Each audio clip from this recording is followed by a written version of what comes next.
Գյորջյան Կասկադ 60 ամիս փուլային վճարում բազմաթիվ առավելություններ։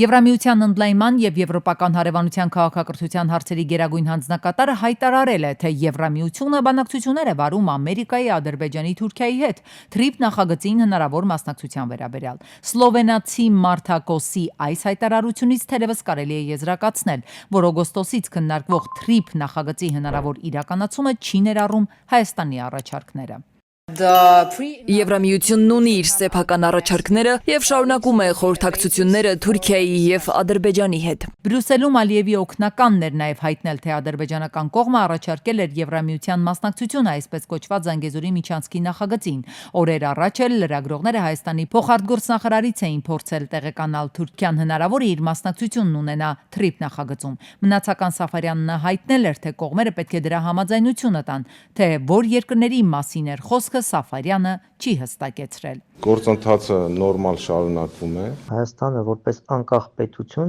այլևս ոչ մեկի կողմից չի ընկալվում, որովհետև Հայաստանի գործող իշխանությունը հանձնել է այդ անկախությունը, Հայաստանի գործող իշխանությունը հանձնել է հայկական ազգային շահերը եւ բնականաբար իմաստ չունի իրենց հետ բանակցելը։ Կոսի մեկ այլ հայտարարությունը վերաբերում է Հայաստանի էներգետիկ համակարգին։ Հանձնակատարը հայտնել է, թե Եվրամիությունը 500 միլիոն եվրո կներդնի Հայաստանի էներգետիկ անվտանգությունն ու դիվերսիֆիկացիան ամրապնդելու համար։ Տաշքենտում մենք ստորագրել ենք փաստաթուղթ 500 միլիոն եվրո արժողությամբ մի նախագծի մասին։ Սա 500 միլիոն եվրոյի ներդրում է ձեր Հայաստանի էլեկտրացանցը վրացական ցանցի հետ միացնելու համար։ Եվ մենք արդեն աշխատում ենք Հայաստան-Թուրքիա էլեկտրացանցի վրա։ Ինչու՞, որպեսզի դուք ավելի ու ավելի քիչ կախված լինեք Ռուսաստանից ստացվող էներգիայից։ Եվրոպական պատվիրակությունը եղել է Միջին Ասիայում եւ կնքել են մեծ պայմանագիր ավելի քան 12 միլիարդ եվրոյի ներդրումների մասին Միջին Ասիա եւ նույն նպատակով արևելք արևմուտք ճանապարհը ապահովել եւ ամբողջ ռեսուրսները Միջին Ասիայից տանել դեպի արևմուտք ու ոնց որ իրենք միշտ շեշտում են ամենակարևորը այդ ամենը առանց Ռուսաստանի վերահսկողության։ Ընդհանրապես ըստ քաղաքագետ Իգիթյանի Եվրամիության եւ Ամերիկայի նպատակն է եղել ստեղծել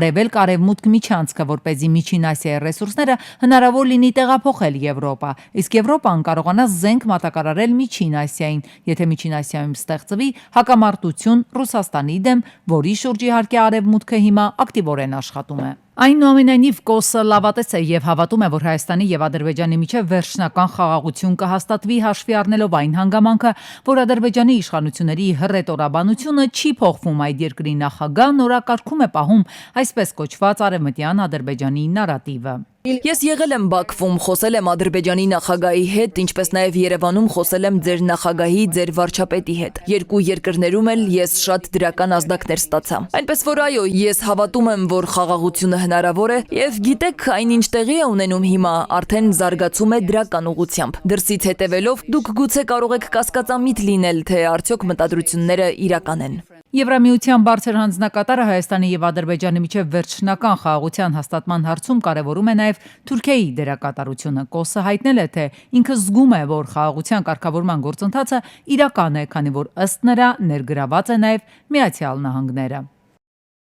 Թուղչե Ելմազ նա այն թուրք լրագրողն է, ով դատարանի առջև է կանգնել հայոց ցեղասպանության մասին հրապարակած իր վերջին հոդվածի համար։ Մեղադրվում է Թուրքիայի քրեական հայտնի 301 հոդվածով թուրքական ազգի եւ պետության պատիվն ու արժանապատվությունը վիրավորելու համար։ Եվ սա միայն այն պատճառով, որ հոդվածում Թուղչե Ելմազը ներկայացնում է իր զրույցը Թուրքիայում ապրող հայ երիտասարդների հետ։ Այն հենց այդպես էլ վերնագրելով թուրքահայ երիտասարդները պատմում են 109 տարի շարունակվող սուգը։ Եղել են դեպքեր, որ մինչև 10 տարիներ առաջ որ կիրառվել է այդ հոդվածը իրենց քրեական օրենսգրքի, բայց երկար տարիներ չէր կիրառվում։ Հիմա մեկ էլ որոշել են էլի կիրառել։ Այսինքն քրեականացվում է այնտեղ ցեղասպանության մասին ճշմարտություն խոսելը։ Մի պահ եղավ Թուրքիայում, որ բավական շատ տիկի ճշմարտություն էին խոսում Թուրքիայում հայոց ցեղասպանության մասին, մտավորականության ներկայացուցիչները, որոշ չափով նաև գիտնականները, եւ նրանց ոչ մի պատիժ չէր հասնում։ Հիմա մենք տեսնում ենք, որ նորից այդ հոդվածը փորձում են կիրառել Թուրքիայում։ Ինքը Թուղչե Ելմազը չի ընդունում մեղադրանքը, թուրքական լրատվամիջոցներն են գրում մեջբերում։ Նրա խոսքերի խոսքերը դատարանի դահլիճից թուրքերին չի վիրավորել, ազատ խոսքի իրավունք է իրացրել։ Այսօր այստեղ եմ, քանի որ որպես լրագրող ես օգտվել եմ իմ օրենքով պաշտպանված խոսքի ազատությունից։ Տուն վերադառնալիս ինձ կանգնեցրեց ոստիկանությունը եւ մեկ գիշեր անցկացրի կալանքի տակ փախչելու փորձի կասկածանքով։ Հետագայում ես իմացա, որ ինձ հետևում է դեմքի ճանաչման համակարգը, ինչպես քրեական դրամաներում է լինում։ Իսկ ով է բողոք ներկայացրել սեղանին փաստեր չկան, միայն ենթադրություններ կարող է անել թուրք լրագրողը։ Բացի այդ, Յիլմազի ուշադրությունը գրավել է նաև դատավարական ժամանակացույցը, ապօրինություններ է աչքն առել։ Նա ենթադրել է, որ բողոքը հավանաբար ներկայացրել է մի անձ, որը անհարմար է զգացել տարբեր հասարակական խմբերի համակեցությունից։ Հնարավոր է ռասիստական հակումներով, հայոց ցեղասպանության վիճահարույց թեմայի պատճառով։ Ինչ վերաբերում է ժամանակացույցին, ապա ըստ Յիլմազի դատական հայց ներկայացնելու իրավական ժամկետն անցել էր մինչև գործը դատարան հասցնելը։ Ուշագրավ է, որ տեղի ունեցողը հայ-թուրքական հարաբերությունների կարգավորման հետնապատկերում է, մինչև հեղինակավոր Բլումբերգը հղում անելով թուրք դիվանագիտական իր աղբյուրներին գրում է, որ կես տարվա ընթացքում Թուրքիան պատրաստվում է բացել Հայաստանի հետ սահմանի պինդ զոդված այս դարպասները։ Թեպետ արտգործնախարար Ֆիդանը Մեջլիսում օրերս էր բանաձևել։ Երևանը նախ պետք է հաշիվները բարձի Բաքվի հետ, հետո գնա Անկարա։ Եթե նման դեպքեր մենք տեսնենք, էլի որ լինեն, այդ ժամանակ կարող ենք ընդդել, որ սա ունենք Հայաստանի վրա ճնշում գործադրելու գործառույթ։ Հիմա դեռ այս մեկ դեպքի մասին է մեզ հայտնի։ Էլի կան ուղղակի մեզ հայտնի չէ։ Այո, որ լինեն էլի դեպքեր, կարող եք ասել, որ Թուրքիայի սա քաղաքականությունն է Հայաստանի վրա ճնշում գործադրելու ցեղասպանության խնդրով։ Քանի որ սա մեկուսի երևույթ է, որ կարող է ասել, որ այն տեսակետները, որոնք հայտնում են շատ քիչ ազատ մտածող մարդիկ Թուրքիայում, այդտեղ նաև ցեղասպանության վերաբերյալ, որը շեղում է պաշտոնական տեսակետի ցեղասպանության մասին, նրանք պատժվում են։ Իսկ քաղաքագետի համոզման հարաբերություններ կարգավորող երկրներն անցյալը մերժելու հաշվին չեն կարող առաջ գնալ։ Պատմական օրինակներ է բերում դոկտոր Խաչիկյանը՝ Գերմանիա, Իսրայել, Գերմանիա, Ֆրանսիա, Ռուսաստան, Լեհաստան, Կորեա, Ճապոնիա, Չինաստան։ Փոխադարձ ըմբռնում, մեղքի ընդունում։ Դա նշանակում է, մենք ապագայում այսպիսի բան էլ չենք անի։ Մենք հասկանում ենք, որ սա սխալ էր։ Իսկ այս դեպքում դուք տեսնում եք, անգամ չեն ընդունում, որ այսպիսի բան եղել է, որ դա սխալ էր, եւ պատժում են մարդկանց, ովքեր փորձում են դրա մասին խոսել։ Այսինքն ցանկացած ժամանակ նույն բանը կարող են անել մեկ անգամ եւս։ Յիլմազի պաշտպաններն ի դեպ թուրքական դատարանին հիշեցրել են նաև Հրանտ Դինքի գործը, որը հասավ մարդու իրավունքների եվրոպական դատարան եւ ընդդեմ Թուրքիայի վճռով հետ դարձավ Անկարա։ Հենց այդ հոդվածն էր թուրք ազգին վիրավորելու համար։ Դինքին դատեցին, հետո նաև սպանեցին։ Հայաստանի եւ Ադրբեջանի սահմանագծման եւ սահմանազատման հանձնաժողովի ներկայացուցիչները այս անգամ ոչ թե Հայաստանին կամ Ադրբեջանին սահմանամերձ հատվածներում են հանդիպել, այլ Բաքվից ավտոմոբիլով 3 ժամվա հեռավորության վրա գտնվող Գաբալայում։ Հայկական կողմից 10, իսկ ադրբեջանականից 12 անդամներով դեմ դիմաց նստած ինչ հարցեր են քննարկում, միայն խիստ պաշտոնական տեղեկություն տարածեցին հայկական ու ադրբեջանական կողմերը։ Հայ-ադրբեջանական սահմանազատման եւ սահմանագծման հանձնաժողովը հիմա էլ Հայաստանի հյուսիսից է իջել հարավ։ Փոխվարչապետ Մհեր Գրիգորյանն էր վերջերս հայտարարել հարավում արտահերթ արագացված ընթացակարգով սահմանագծման եւ սահմանազատման գործընթացի մասին։ Գաբալայի հանդիպման հաղորդագրության մեջ նշվում է, որ կողմերը հայտարարել են, թե սկսում են սահմանազատման համալիր աշխատանքները հյուսիսային հատվածից, Հայաստանի, Վրաստանի, Ադրբեջանի սահմանների հատման կետից եւ այնուհետեւ հարավային ուղությամբ հյուսիսից հարավ մինչև Հայաստանի եւ Ադրբեջանի սահման Իրանի հետ։ Պիտի անպայման շտապ սահմանագծվի, որ իմանան կողմերը որտեղ կառուցել իրենց անցակետներն ու մաքսատները։ Ճիշտ նույն տարածքն է, ինչ որ երկաթգիծ լանցել է եւ ոչ մի փոփոխություն չկա սահմանային այդ մասում։ Դա չի հասնում ինչեւ այդտեղ, իդ ներքևի միայն Պարսկաստանի սահմանի 5-ից 10 կիլոմետրն է խոսում։ Ընդհանրապես քարտեզագիրները վերլուծաբանները հայտնում են, որ դեպի հարավ Հայաստանի տարածքում չկան այսպես խնդրահարույց տարածքներ, որոնք պետք է սահմանազատվեն։ Մեր հարավ-արևելյան հատվածում Ադրբեջանը ինքնիշխան Հայաստանից տարածքներ է զավթել եւ մինչեւ օրս չի վերադարձրել։ Քաղաքագետների դիտարկման փոխվարչապետի հայտարարած արագացված եւ արտահերթ կարգով իրականացվելիք սահմանազատումը դժվար թե ընդգրկի Հայաստանի հարավային հատվածում Ադրբեջանի տիրապետության տակ անցած տարածքներն ու դիրքերը։ Բոլոր դեպքերում իօքուտ Ադրբեջանի է լինելու, ադրբեջանական դիրքորոշումը դրվում է որոշումների հիմքում։ Հիմա դա այդպես լինելու, դիրքորոշում որ հրապարակայնացրել ենք Ադրբեջանը դրանք մերժել է։ Քարտեզագիր, քարտեզագետներն են ինֆորմացիոն սով են ապրում։ Նախ կառավարությունը ամբողջական պատասխան չի տրամադրում հետաքրքրող հարցերին։ Նրանք տեղյակ չեն ի վերջո Հայաստանի հյուսիսում սահմանագծման աշխատանքները որ թվականի քարտեզներով իրականացվեցին, չնայած որ պաշտոնական աղբյուրները տեղեկություններ էին տարածում, որ սահմանազատումն ու սահմանագծումն իրականացվում 70-ականների քարտեզներով։ Սյունիքի եւ Տիգրանաշենի հատվածում սահմանազատումը ամենայն հավանականությամբ անելու են զուգահեռ։ Դրա համար է սպայդրության փառապային հատված։ Սյունիքի հատվածում ամենայն հավանականությամբ եւ Տիգրանաշենի հատվածում առաջ փուլով, այսինքն այս փուլով սահմանազատման աշխատանքների ակտիվացում։ Ալիևի օգնական Հաջիևը Բրյուսելում եվրոպացիներին այսպես կոչված Զանգեզուրի միջանցքի շինաշխատանքների ավարտի ժամկետն է հայտնել։ Ադրբեջանական կողմում ըստ նրա աշխատանքները ավարտին կհասցվեն 2026-ին։ Հաջիևը հայտնել է նաև, որ Բաքուն ցանկանում է տեսնել Եվրոպական միությունը որպես այդ նոր տրանսպորտային ճարտարապետության մաս, այդ թվում Եվրամիության գլոբալ դարպասներ նախաձեռնության շրջանակներում։ Հաջիևը իր ձևակերպմամբ միջանցքը ներկայացրել է որպես գործնական տարր, այն անվանելով Ադրբեջանի խաղաղ հարթակի ռազմավարություն։ Ադրբեջանի համար պատերազմն ավարտված է, իսկ հակամարտությունը սպառված։ Մենք պետք է ամրապնդենք խաղաղությունը տեղերում եւ դա դարձնենք երկարաժամկետ։ Զանգեզուրի միջանցքացելով իրանք ամենևին էլ նկատի չունեն բացառապես իրաց տարածքում լոգիստիկ այդ հանդիպը, որը կառուցվում է։ Խոսքը վերաբերում է նաև մեր տարածքով անցնող ճանապարհներին, որի նկատմամբ այդ մարդիկ հանդես են գալիս սեփականատիրոջ դերով։ Եվ ըստ էության օգոստոսի 8-ին այդ իրավունքը ստացել են, որովհետև այդ մարդկանց տրվել է անխոչնդոտ մեր տարածքով անցնելու իրավունք։ Հաջիևը Բրյուսելում լրատվամիջոցներին հայտնել է, թե Հայաստանը կարող է փակուղուց վերածվել տարանցիկ երկրի, քանի որ ադրբեջանցու ձևակերպմամբ ընդլայնվում են արևելք-արևմուտք եւ հյուսիս-հարավ կապերը։ ԵԱԿ Մինսկի խումբը փակելու որոշումը կենսական քայլ է, որն աջակցում է Հայաստանի եւ Ադրբեջանի միջև խաղաղ գործընթացին։ Այս մասին հայտարարել է Ֆինլանդիայի արտաքին գործերի նախարար ԵԱԿ գործող նախարար Էլինա Վալտոնենը։ Ես Հայաստանի եւ Ադրբեջանի միջև խաղաղ գործընթացում դրական առաջընթացի ականատեսն եմ դարձել։ Օգոստոսին մենք որոշում կայացրեցինք փակել ԵԱՀԿ Մինսկի խումբը եւ դրա հետ կապված կառույցները։ Սա կարեւոր քայլ է խաղաղության գործընթացին աջակցելու, ինչպես նաեւ ԵԱՀԿ բյուջեի հաստատման ճանապարհին առկա հիմնական խոչընդոտը վերացնելու գործում, նշել է Էլինա Վալտոնենը։ Ամերիկայում Հայաստանի դեսպան Նարեկ Մկրտչյանը Հնդկաստանում ԱՄՆ նորանշանակ դեսպան Սերժիո Գորին ընդունել է դեսպանատանը զրուցակիցները քննարկել են TRIP նախագիծը, միջտարածաշրջանային հարաբերությունները եւ արտահայտել փոխադարձ համագործակցությունը եւ պատրաստակամությունը ոլորտի կարգավորման հարցերում։ Հայաստանում բարեկեցիկ կյանքն այլևս ապագայի հեռանկար կամ քաղաքական խոստում չէ, այլ ամենօրյա շոշափելի իրականություն։ Այս մասին ազգային ժողովում ասել է ֆինանսների նախարար Վահե Հովհաննիսյանը։ 2026 թվական մուտք ենք գործում ավելի վստահ, քան երբևէ, կայուն տնտեսությամբ կառավարելի եւ կայուն պարտքի մակարդակով եւ ապագայի նկատմամբ մեծ վստահությամբ կառուցելու մրցունակ եւ ներառական Հայաստան։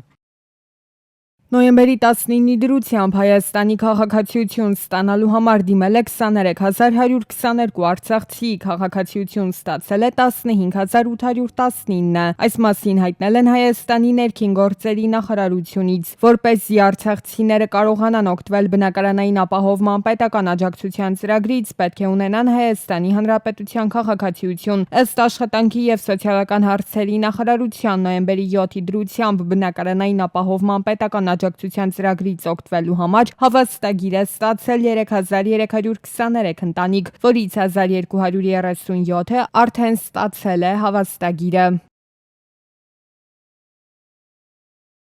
Պետբյուջեի վերանայված նախագծի համաձայն էկոնոմիկայի նախարարության ծախսերը աճել են 38.4 միլիարդ դրամով, այսինքն հասել են 113 միլիարդ դրամ։ Արդարադատության նախարարության կարիքների համար ծախսերը ավելացել են եւս 1.2 միլիարդ դրամով, հասնելով 25.5 միլիարդ դրամ։ Շրջակա միջավայրի նախարարությունը լրացուցիչ 341.6 միլիոն դրամ կստանա, իսկ առողջապահության նախարարությունը լրացուցիչ 1 միլիարդ դրամ։ Աշխատանքի եւ սոցիալական հարցերի նախարարությունը կստանա 1.2, ԿԳՄՍ-ն 3.8 միլիարդ դրամ։ Ավտոմեքենայի առքուվաճառքը հնարավոր կլինի իրականացնել առանց տնից դուրս գալու մի քանի րոպեի ընթացքում։ Հայտարարելով այս մասին ներքին գործերի նախարար Արփինե Սարգսյանը նաև հավելել է, որ թվային տիրույթում ներդրված առքուվաճառքի իրականացման առցանց հարթակը գործելու է այսօրվանից։ Հաշվառման համարանիշն ու վկայագիրն էլ կարելի է ստանալ փոստային առաքման միջոցով։ Սարգսյանի խոսքով հարթակը պետք է վերածվի տրանսպորտային միջոցի հետ առնչվող ցանկացած գործարքի միակ կետի, որտեղ կարող եք տեսնել խախտումները, վճարել դրանք, կնքել ԱՊԱ պայմանագիր, ստանալ տեղզնության պատկերը եւ այլն։ Հարթակը պետք է վերածվի տրանսպորտային միջոցի հետ առնչվող ցանկացած գործարքի միակ կետի, որտեղ կարող եք տեսնել խախտումները, վճարել դրանք, կնքել ԱՊԱ պայմանագիր, ստանալ տեղզնության պատկերը եւ այլն։ Զվարթնոց օդանավակայանում վերանորոգվել է Կարամատույց 1-ից Ալֆա ղեկուղի ընկածատվածը, ինչը կբարձրացնի օդանավերի տեղաշարժի արդյունավետությունը, կավելացնի սպասարկվող չվերթների քանակը, կնվազեցնի գերծանրաբեռնվածությունը եւ կծառայի որպես լրացուցիչ տարհանման ճանապարհ, աջակցելով օդանավակայանի շարունակական զարգացմանն ու ուղևորների հարմարավետությանը։ Արմավիրի մարզում Եղեգնուտ գյուղում առանց անհրաժեշտ ընդդերք օգտագործման թույլտվության ապօրինի կերպով արդյունահանել են ավազակոպչային խառնուրդ եւ վաճառել մի ընկերության, որը խառնուրդը մշակում ու իրացնում էր։ Քննչական վարչությունում նախաձեռնվել է քրեական վարույթ առանձնապես խոշոր վնասով ապօրինի ձեռնարկատիրության համար։ 5 անձ ձերբակալվել է, հանգամանքները պարզվում են։ Հայաստանի գաղութներում գրանցվել է հերթական մահը, պատճառը չեն մանրամասնում, բայց խոսքը ինքնասպանության մասին չէ։ Ճաղերի հետևում գտնվող առողջական խնդիրներ ունեցող անձի սա արդեն որերորդ մահն է այս տարվա ընթացքում։ Չնայած պատասխանատու պաշտոնյաների հավաստիացումներին, որ քրեակատարողական համակարգում գոյություն ունեցող առողջապահական կարողություններն անընդհատ բարելավվում են, թվերն այլ բանի մասին են խոսում։